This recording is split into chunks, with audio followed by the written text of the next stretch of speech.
7월 한 달을 은혜 가운데 보내고 8월 첫째 주일을 맞이했습니다. 이 8월 이 한 달 우리가 어떻게 살아가야 될까? 오늘 예레미야 애가 3장 19절 이하의 말씀을 우리가 함께 새겨보면서 이 시대를 살아가는 저희들에게 향하시는 주님의 음성에 귀를 기울이기를 원합니다. 먼저 오늘 말씀의 시작을 한 운동선수, 농구 경기 선수 한 사람을 소개하는 것으로 시작합니다. 앨런 아이버슨이라고 하는 미국 NBA 농구 선수입니다. 앨런 아이버슨. 제가 오늘 1부, 2부, 3부 예배 드리는데 저희 교회 교우들이 농구 안 좋아하는구나. 아이버슨 좀 유명한 사람을 여러분에게 소개했는데 별로 감동이 없어요. 아이버슨을 제가 소개받은 것은 저희 누뚱이 지금 양주에서 군대 생활하고 있는데 걔가 참 농구를 좋아하고 잘합니다. 그 아이를 통해서 제가 소개받았던 농구 선수예요. 1975년생인데 포지션은 슈팅 가드. 슈팅 가드이지만 신장은 183에 지나지 않습니다. 미국 NBA에서 뛰는 농구 선수들의 평균 신장이 2m를 훨씬 넘거든요. 2m 10쯤이 됩니다. 거기에 비해 본다면 아이버슨은 대단히 작은 키입니다. 그런데도 이 아이버슨은 1996년 NBA 드래프트 1라운드에서 1순위로 필라델피아 76서스에 지명되었고 데뷔 첫 해에 신인왕이 되었고요. 그 이후에 연달아 4차례에 걸쳐서 리그 득점왕 자리에 올랐습니다. 2000년, 2001년 NBA 리그를 결산하는 마지막 최종 라운드 이 7전 4승제로 벌어지는 NBA를 결산하는 그 마당에 이 필라델피아 76서스가 올라갔어요. 상대가 누구냐면 LA 레이커스입니다. 제가 말씀을 전하고 준비하면서 많이 기도했어요. 여러분, 이 76서스, LA 레이커스 뭐 이렇게 얘기하면 눈빛이 달라지는 젊은이들이 많이 있어야 되는데 그렇지 않아요. 제가 많이 회개하고 많이 기도했습니다. 이 LA 레이커스와 맞닥뜨리게 되었습니다. 당시 LA 레이커스는 여러분 샤킬 오닐, 코비 브라이언트 아주 쟁쟁한 선수들이 받치면서 무적의 팀이었어요. 그 장신들 그 무적의 팀과 알렌 아이버슨이 이끄는 필라델피아 76서스가 마지막 최후의 매치를 한다.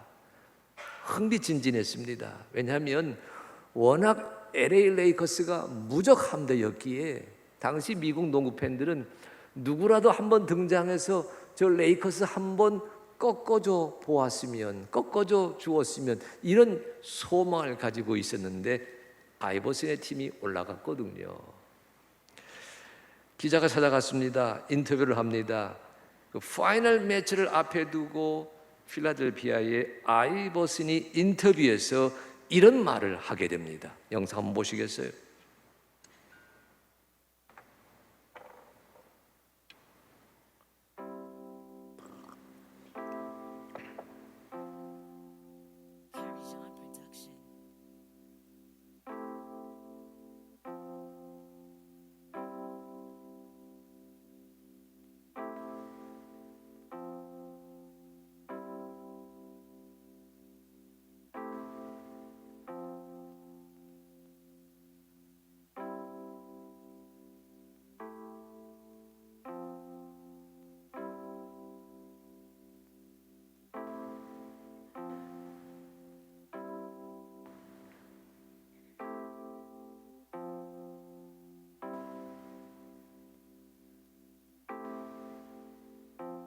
네, 저 자막 보기 전에 잠깐 좀 보시기 바랍니다.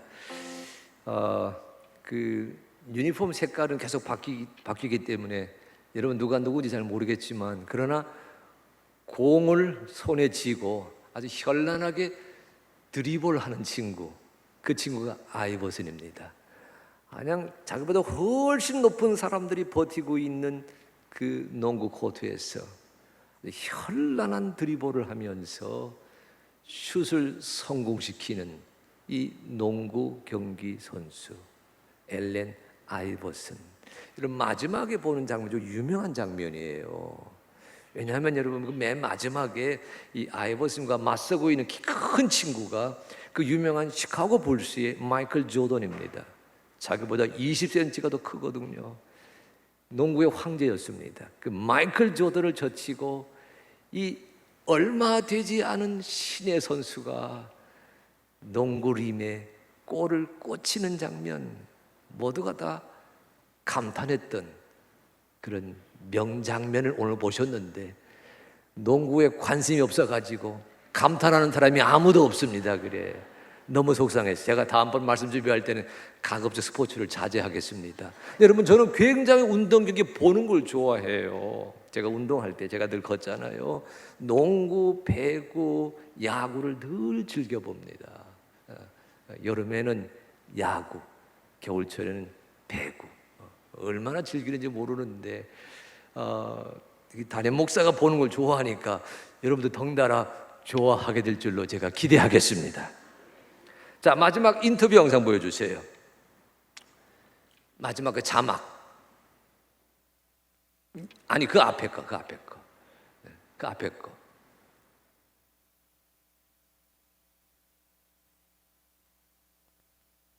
예, 우리 2부 예배와 3부 예배 손발을 맞추는 사람이 좀 다르기 때문에 시간이 걸립니다.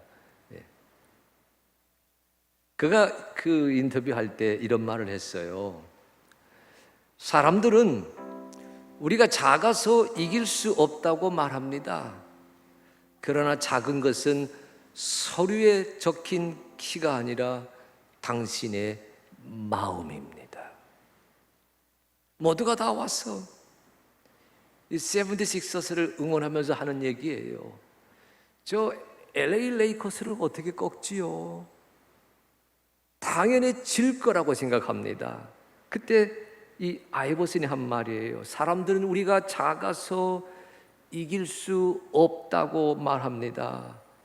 그러나 작은 것은 서류에 적힌 키가 아니라 당신의 마음입니다. 저 말입니다. 얼마나 멋진 말을 남겼는지 모릅니다. 그런데 이 아이버슨이 했던 이 말을 우리나라에서는, 우리나라 농구 팬들은 이렇게 바꾸어서 기억하고 있어요. 그게 지금 여러분 아까 보신 영어 문장입니다. 보실래요? 이 농구는 신장으로 하는 것이 아니라 심장으로 한다. 아이버슨이 한 말은 아닌데 아이버슨의 의도를 저렇게 멋지게 바꾸어 전달합니다. Basketball is played not with your height, but with your heart. 키 높이로 하는 것이 아니라 가슴으로 한다. 멋있는 말입니다. 여러분, 저 말에는 언어 유희가 있어요. 말장난이 있습니다. 영어로 하이트와 하트를 대조하고 있고요. 그러니까 이게 두 운이 살아있잖아요. 하이트, 하트. 두 운이 살아있잖아요. 그걸 우리말로 옮긴 사람들은 가군, 미운을 살렸습니다. 신장, 심장.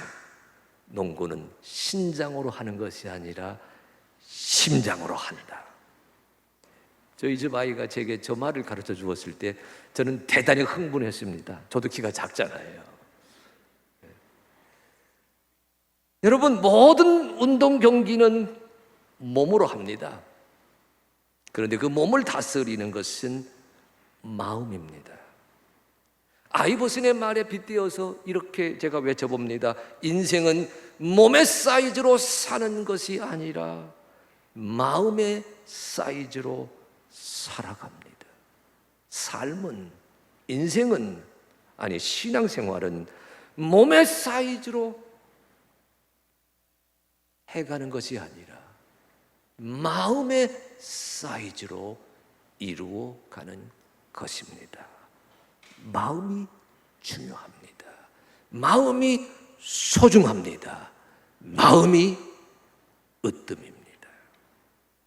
그런데 여러분, 이 삶을 이끌어가는 게 몸이 아니고 마음이라면, 아니 몸이 앞장서지만 그 몸을 지배하고 몸을 다스리고 몸을 통제하는 것이 마음이라고 한다면 그 마음에 무엇이 있어야 하겠습니까? 마음이 건강하지 못하다면, 마음이 병들었다면, 마음이 상처를 입었다면 그 몸은, 그 생활은, 그 인생은 어떻게 전개될 수 있겠습니까?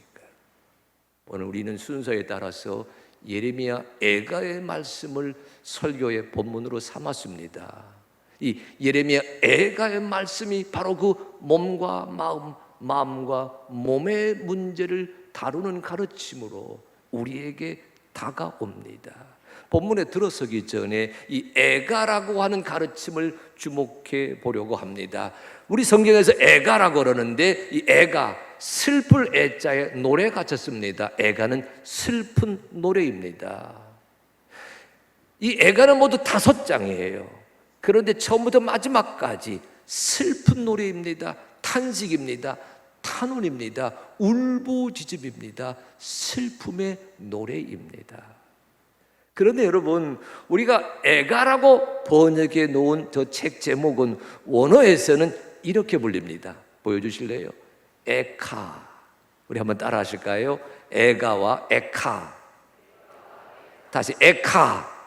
이 에카는 히브리어고요, 애가는 우리말이에요. 어쩌면 이렇게 잘 어울릴 수가 있을까? 이 에카라고 하는 이 히브리어, 에카 또는 에이카, 이 에카라는 히브리어는 의성어입니다. 소리를 옮겨 놓았어요. 어떤 소리? 여러분, 우리나라 사람들은 슬픈 일을 만났습니다. 끔찍한 일을 당했습니다. 어처구니 없는 사건, 사고를 만났습니다. 그러면 그 입에서 이런 말이 튀어나와요. 아이고. 우리는 아이고 또는 아이구라고 그러는데, 이 유대인들은, 히브리 사람들은 우리가 아이구라고 외치는 그 비명을 에카라고 외쳤거든요. 그러니까 에카와 아이구는 같이 가는 소리입니다. 여러분, 이 에카, 이 슬픔의 노래, 이 슬픈 탄식의 노래 속에 몸과 마음의 문제를 다스렸던 하나님의 사람 이야기가 나옵니다. 굳이 전문적으로 말한다면 에카는 그냥 슬픈 노래예요. 그런데 신앙 공동체는 저 에카를 예레미야의 이름으로 기억합니다. 예레미야의 이름으로 보존합니다. 예레미야의 이름으로 나누어 주고 있습니다. 왜 저 슬픈 노래의 주인공을 우리 신앙 공동체가 예레미야의 이름으로 기억하고 있을까요? 예레미야의 조국 유다가 망하는 자리에 예레미야가 있었습니다. 예레미야의 조국 유다, 그 유다 왕국이 무너지는 순간, 그 시간에 예레미야는 그 현장을 목도하였습니다. 무너지는 나라는 유다 왕국이지만 무너뜨리는 나라는 당대 세계 최강의 군대 바벨론 사람들입니다. 바벨론 군대와 유대 군대가 맞짱을 떴습니다. 유대 군대가 물러갑니다.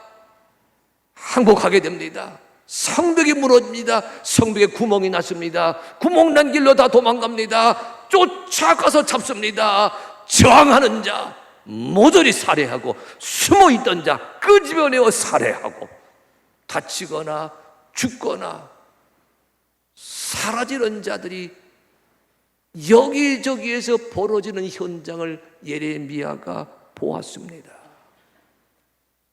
바벨론 군사들이 쳐들어왔습니다. 예루살렘 마을 집집마다 불을 놓아가지고 불타 없어지는 그 동네를 두 눈으로 보았습니다.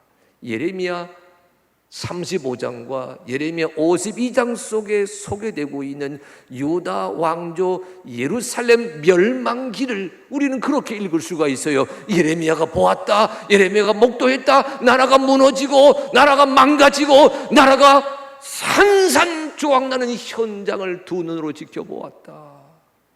성전이 무너졌습니다. 돌 위에 돌 하나 남지 않고 무너뜨렸어요. 바벨론 군대가 성전의 모든 것을 폭격합니다. 모든 것을 약탈합니다. 모든 것을 빼앗아갑니다. 부녀자들은 겁탈을 당하고 남자들은 다 살해당하고 웬만큼 남아있는 자들은 사슬에 매여 포로로 끌려갑니다. 예레미야와 애증관계에 있었던 유다 왕조 마지막 왕 시드기야는 그가 마지막으로 본 장면은 그의 두 아들이 체포되어서 바벨론 군대에게 처형당하는 모습이었습니다. 그 끔찍한 모습을 보고 난 다음 바벨론 군사들은 시드기야 왕의 두 눈을 뽑아버린 채 그를 바벨론 땅에 포로로 끌고 가고자 손과 발에 착고를 메었습니다. 이 끔찍한 장면을 보았습니다. 끔찍한 사건을 만났습니다. 끔찍한 순간을 지켜보았습니다. 예레미야의 마음이 온전할 리가 없습니다. 그것을 보도하는 성경이 예레미야 3장 19절입니다.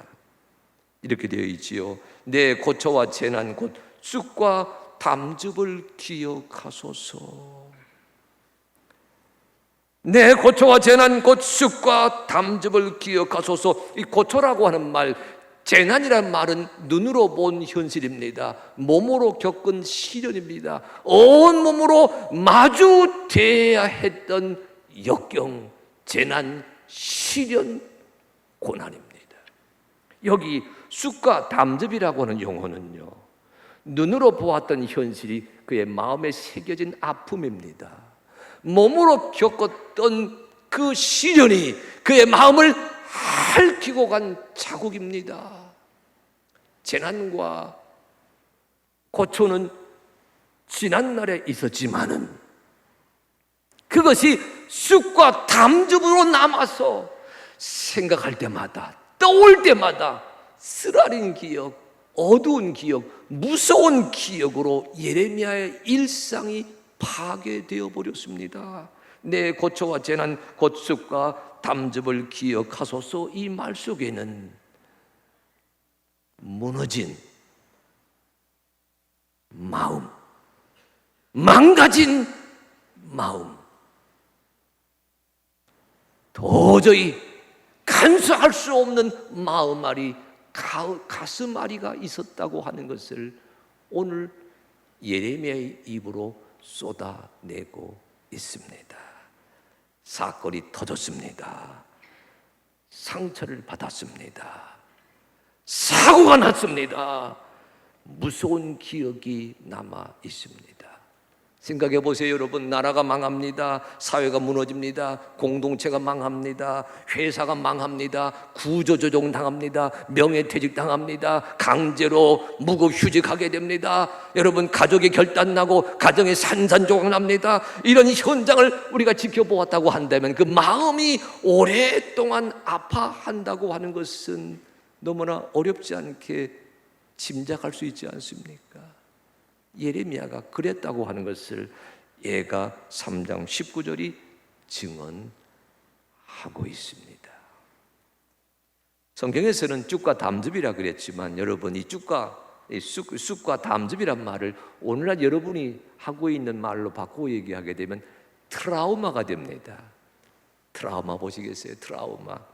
의학적인 용어로는요, 외상 후 스트레스 장애. 사건을 겪었습니다. 전쟁을 겪었습니다. 고문을 받았습니다. 재난을 당했습니다. 엄청난 두려움에 쌓였습니다. 그런 사건, 사고를 경험하고 난 다음에 그 두려움에 매몰되어서, 그 두려움, 공포에 매몰되어서 일상으로 돌아오지 못하는 심리적 반응을 가리켜서 트라우마라고 부릅니다. 예레미야가 지금 그런 트라우마에 잡혀 있습니다.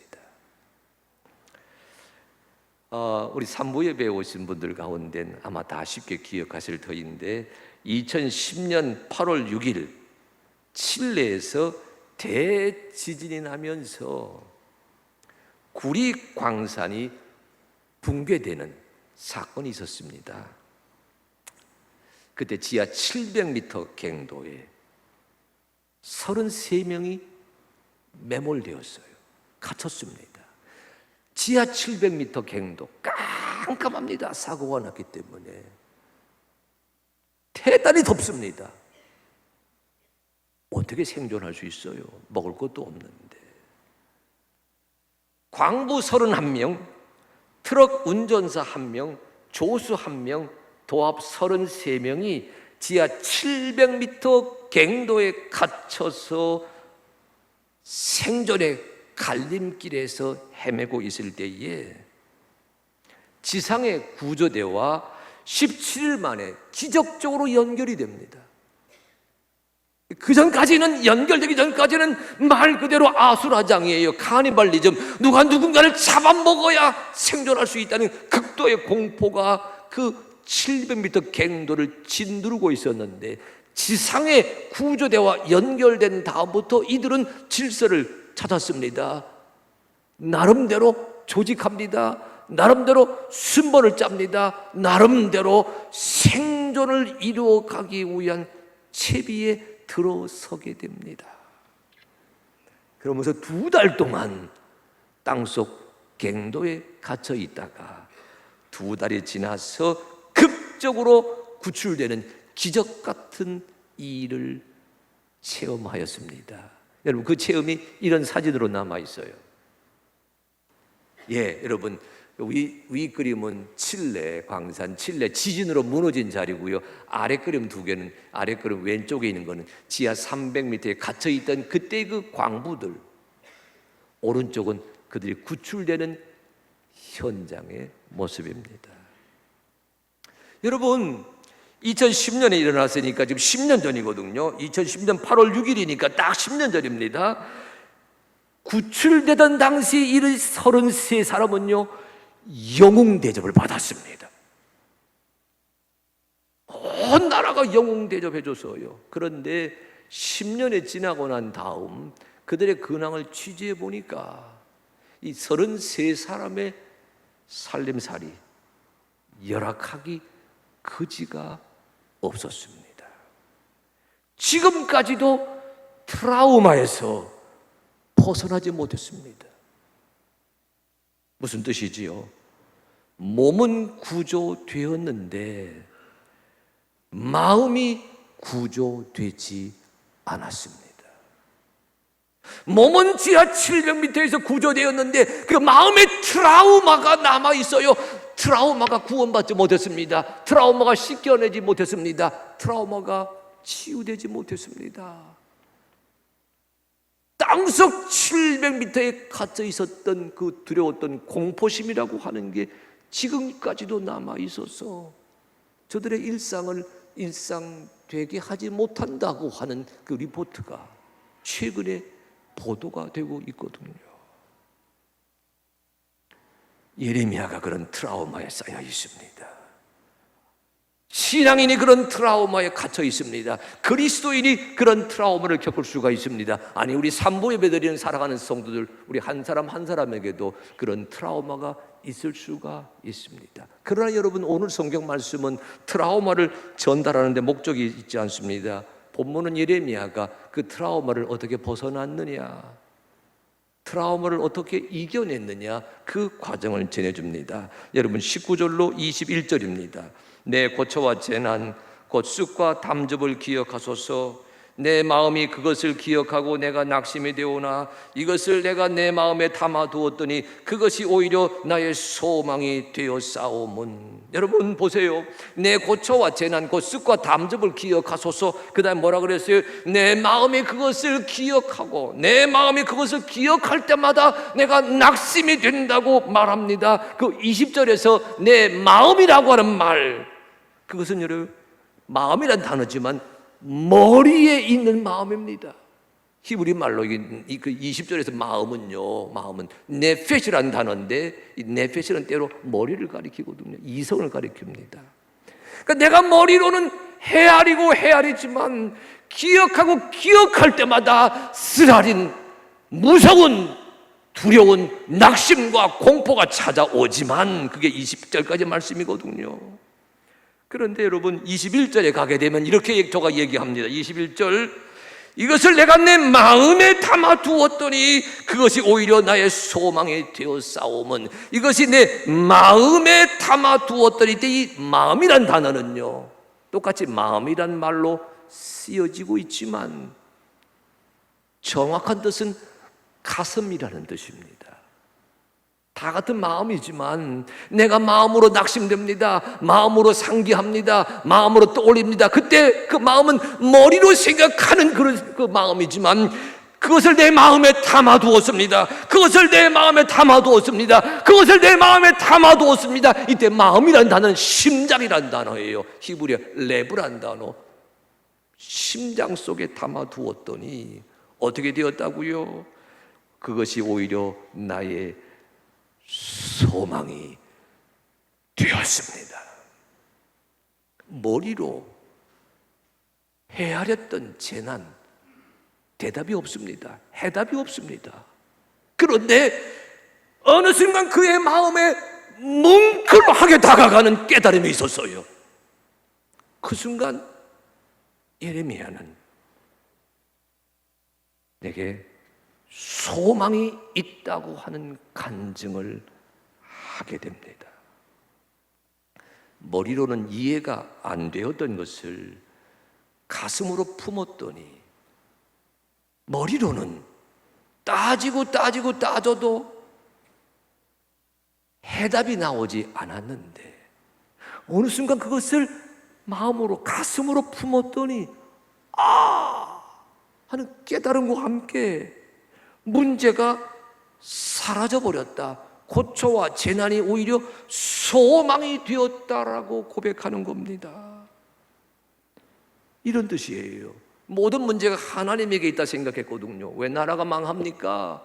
왜 성전이 무너집니까? 왜 공동체가 치욕을 당합니까? 창조의 하나님, 구원의 하나님, 생명의 하나님이 우리를 버리셨습니다. 하나님에게 모든 사태 탓을 돌렸는데 기도 중에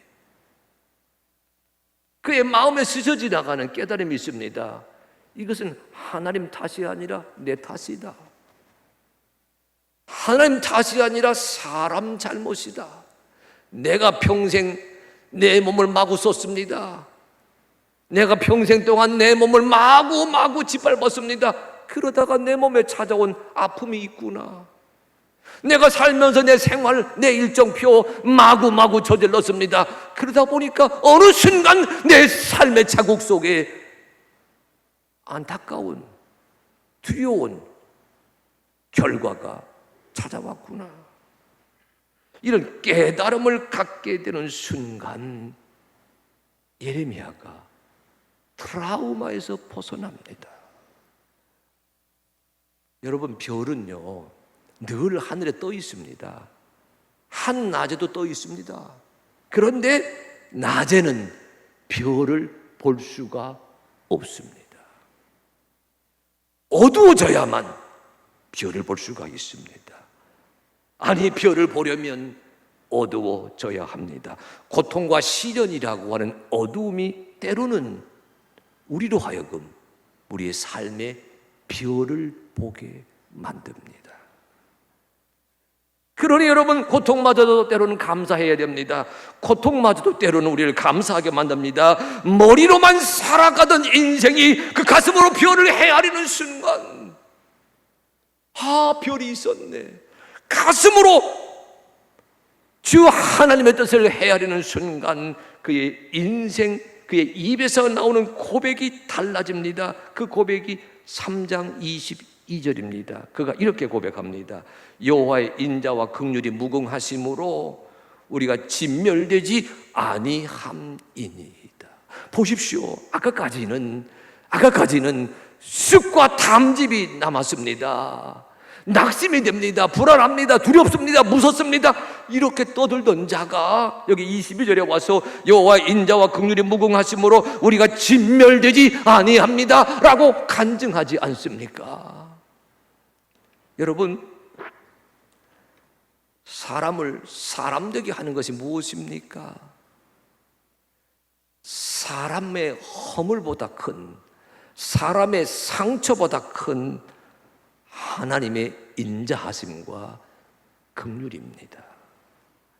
여러분, 여기 인자라고 하는 단어, 긍휼이라는 단어는 여러분 함께 쓰는 말인데요, 성경에서, 구약 성경에서 드물게 하나님을 모성의 어머니에 견주어서 해설하는 낱말입니다.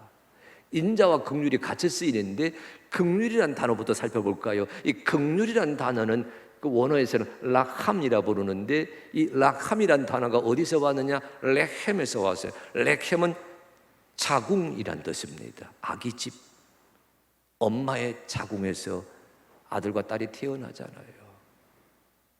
탯줄을 끊고 세상 중에 등장하면서 응애하고 울지 않아요. 그게 긍휼이라는 단어의 뿌리입니다. 인자란 말은 거기에서 나왔어요. 여러분, 어머니는 그 몸에서 난 자식을 무한히 용서합니다. 무한히 이해합니다. 무한히 품어줍니다. 무한히 사랑합니다. 그런 사랑을 가리켜서 구약 성경은 헤세드, 인자라고 불렀습니다. 예레미야가 지금 무엇을 터득합니까? 여호와의 인자와 여호와의 긍휼이 무궁하심으로 끝이 없으므로 하나님의 인자하심, 하나님의 긍휼하심이 끝이 없다고 하는 그 깨달음 속에서 나는 망하지 않습니다. 간증하고 있습니다. 기도 중에, 간구 중에 하나님을 가슴으로 만나는 장면입니다. 인자하신 하나님, 긍휼의 주님, 우리를 사랑하시기에 세상을 만드시고 세상을 사람들에게 맡겨주셨습니다. 사람의 사람살이 다 하지 못하니까 예수 그리스도를 보내셔서 용서하시고 고쳐주시며 죄는 벌하시면서도 죄인은 품어주셨습니다. 그래도 살아가기가 부족하고 힘이 드니까 성령 하나님을 보내주셔서 능력의 주님과 함께 사는 주님의 딸과 아들이 되게 하십니다. 그 인자와 긍휼하심이 무궁하다고 하는 이 사실 앞에서 예레미야가 달라집니다.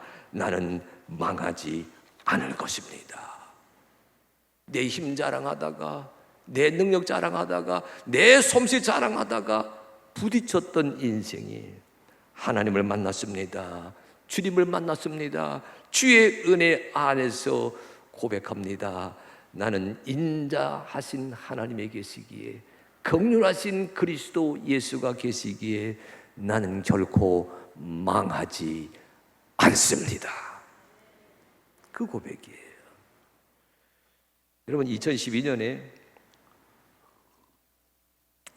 한국에 나온 세계적인 슈퍼스타 가수 싸이입니다. 요즘은 BTS가 떴지요. 지금 코로나19가 아니면 더 했을 것인데 코로나19 탓에 BTS의 그 열풍이 주춤해져 버렸습니다. 그러나 이 BTS는 싸이가 깔았던 트랙을 제가 다시 밟은 경우에 해당이 돼요. 왜냐하면 싸이가 2012년 7월 15일에 강남 스타일이라는 뮤직비디오를 유튜브에 올렸거든요. 1년쯤 지나가지고 세계에서 18억 2만 322뷰를 돌파했습니다. 여러분, 1년여 기간 동안, 가장 짧은 기간 동안 최단기간에 10억 명이 넘는 사람들이 싸이의 강남 스타일을 시청했다. 기네스북에 올랐던 레코드입니다. 제가 사실 여러분에게 이 말춤 영상을 준비했거든요. 근데 이것이 저작권에 걸려서 나눠드리지 못하니까 여러분 말씀드리면서 싸이의 말춤 한번 몸으로 쳐보시기 바랍니다. 근데 산부 예배 어르신이 많아가지고 몸이 안 따라가요. 지금 보니까 저 동네와 저 윗동네는 다 따라오는 것 같은데 이 아래 계신 분들은 아닌 것 같습니다. 근데 제가 이런 말춤 얘기하려고 하는 게 아니고요, 그 다음 얘기입니다. 이 강남 스타일이 세계적인 인기를 끄니까 2012년도에 미국 백악관이 연말 행사에, 여러분 그 연말 행사에는 버락 오바마 대통령이 참석한 행사입니다. 그 연말 행사에 가수 싸이를 초청했어요. 싸이가 초청받았다는 소식이 알려지면서 무슨 일이 벌어진 줄 아십니까? 여러분 2002년도에 동두천에서 미군 장갑차가 우리나라 여중생을 치어서 죽게 한 그런 사건이 있었습니다. 그때 온 나라가 반미 시위로 요란했었지요. 그때 그 반미 시위를 이끌던 그 시위대 맨 앞에 누가 있었어요? 싸이가 있었고요. 싸이가 주한미군과 미국을 향해서 욕지거리 했던 그 모든 퍼포먼스를 다 카메라로 찍어 놓았어요. 싸이가 초대되었다 하니까 백악관 싸이 초청 반대 청원이 들어서면서 그 유튜브 영상이 퍼지기 시작했습니다. 미국을 욕한 사람을 어떻게 2012년 대통령이 참석한 연말 행사에 백악관이 정식으로 초청할 수가 있습니까? 안 됩니다. 초청 반대 청원 사이트가 만들어지고 수많은 사람들이 사인을 하고 댓글을 달았습니다. 싸이가 그때 공식적으로 사과했습니다. 미안합니다. 제가 잘못 행동하였습니다. 놀라운 것은 백악관의 반응입니다. 싸이가 공식적으로 내가 잘못했습니다, 사과를 하자.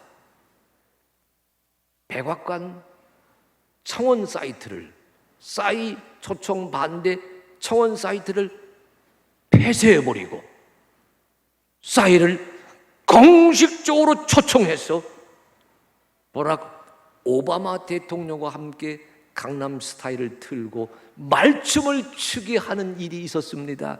이것도 영상 준비했는데 영상은 문제가 있다 그래서 안 되고 사진만 보여드립니다. 보십시오. 말춤 안 나오고 싸이가 오바마 대통령 만나는 장면입니다. 저는 여러분, 저 소식 들었을 때에 이렇게 깨달았어요. 이것이 미국 사회의 기독교 정신이다. 아니, 여러분, 백악관과 싸이만의 관계는 아닙니다. 우리와 하나님의 관계입니다. 살다 보면 넘어질 때가 있잖아요. 살다 보니 힘들게 할 때가 있고 상처받을 때가 있잖아요. 살다 보니 무너집니다. 살다 보니 때로는 좌절합니다. 살다 보면서 우리 주 하나님 앞에 허물과 죄악이 많은 인생이라고 하는 것을 거듭거듭 드러내게 됩니다. 근데 여러분 기억하십시오. 하나님은 우리가 하나님에게 바르게 돌아서기만 하게 되면 늘 품어주시고 용서하십니다.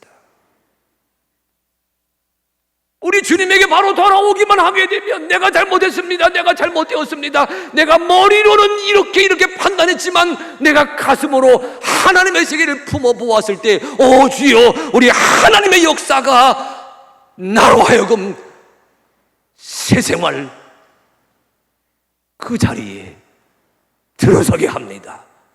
이것을 깨닫게 되는 순간 하나님은 우리에게 제일 좋은 옷을 입히시고 새로운 길을 걸어가게 하십니다. 그 감격이 예레미야 애가 3장 23절 24절입니다. 이리 되어 있어요. 이것들이 아침마다 새로우니 주의 성실하심이 크시도소이다. 내 심령에 이르기를 여호와는 나의 기업이시니 그러므로 내가 그를 바라리라 하도다. 아멘. 이것들이 아침마다 새로우니 주의 인자하심 주의 긍휼하심이 아침마다 새로워지기를 축복합니다. 날마다 새로워지게 하시옵소서. 달마다 새로워지게 하시옵소서. 계절마다 새로워지게 하시옵소서. 내 심령에 이르기를. 이때 심령은 다시 머리로 돌아갑니다. 네페시로 돌아갑니다. 처음에 머리는 따졌습니다. 그 다음 가슴으로 품었습니다. 주의 은혜를 깨달았습니다. 주의 은혜 안에 들어섭니다. 그의 머리가 달라집니다. 이성에서 영성으로 가게 되면서 저가 고백합니다. 여호와는 나의 기업이시니 그러므로 내가 그를 바라리라 하도다. 이런 간증과 이런 깨달음이 이 시대를 살아가는 우리 하늘빛 교회 산보 예배 드리는 여러분 한 분 한 분의 간증이 되기를 간절히 소망합니다. 인생살이의 성패는 몸의 사이즈가 아니라 마음의 사이즈라고 말씀을 드렸습니다. 이 마음이 사람의 마음 이어서는 안 됩니다. 주님이 그 마음에 계셔야 됩니다. 주여 내 마음이 골고다가 되게 하시고, 주여 내 마음이 교회가 되게 하시고, 주여 내 마음이 성소가 되게 하시고, 주여 내 마음이 주 하나님의 인자하심이 거하시는 성들이 되게 하여 주시옵소서. 내 마음이 내 몸의 행동 반경을 새롭게 다듬어가는 역사를 주여 체험하게 하시옵소서. 그 고백을 사도 바울은 이렇게 바꾸어 전합니다. 고린도후서 4장 7절 10절입니다. 우리가 이 보배를 질그릇에 가졌으니 이는 심히 큰 능력은 하나님께 있고 우리에게 있지 아니함을 알게 하려 함이라. 우리가 사방으로 우겨쌈을 당하여도 쌓이지 아니하며. 여러분, 제가 읽을 때에 아니하며를 다 같이 한번 읽어보십니다. 우리가 사방으로 우겨쌈을 당하여도 쌓이지. 아니 참 많이 오셨는데 이 우중에 아니하면 좀 크게 다시 합니다. 우리가 사방으로 우겨쌈을 당하여도 쌓이지, 답답한 일을 당하여도 낙심하지, 박해를 받아도 버림받지, 거꾸로 때림을 당해도 망하지. 예, 내 마음에 주님이 계시면 우리는 망하지 않습니다. 우리는 넘어지지 않습니다. 우리는 무너지지 않습니다. 우리는 쌓임받지 아니합니다. 내 마음에 주님 계실 때에 내 마음이 넓어집니다. 내 마음에 주님이 계시는 깊은 그런 셈이 되게 될 때에, 오 주여, 우리의 마음에 계시는 주 하나님의 능력으로 우리의 몸이 이루어가는 삶을 넉넉하게 헤쳐가게 될 줄로 믿습니다. 기억하십시오. 내 마음에 주님이 계시기에 우리는 쌓이지 않습니다. 내 마음에 예수님 계시기에 우리는 낙심하지 않습니다. 내 마음에 성령 하나님이 계시기에 우리는 버려지지 않습니다. 내 가슴으로 주의 인자하심, 긍휼하심을 깨달았기에 우리는 망하지 않습니다. 오 주여, 이 8월 한 달 동안 이 감격과 이 은총을 가지고 살아가는 하늘빛 성도들 되게 하여 주시옵소서. 예수 그리스도가 주시는 생명이 우리의 마음을 다스리게 하셔서 그 마음이 우리의 몸을 하나님의 작품으로 이루어 가게 하시옵소서. 기억하십시오. 삶의 성패는 몸의 사이즈에서 판가름 나는 것이 아니라 마음의 사이즈에서 판가름 납니다. 기억하십시오. 신앙의 깊이는 마음의 넓이와 비례합니다. 아멘.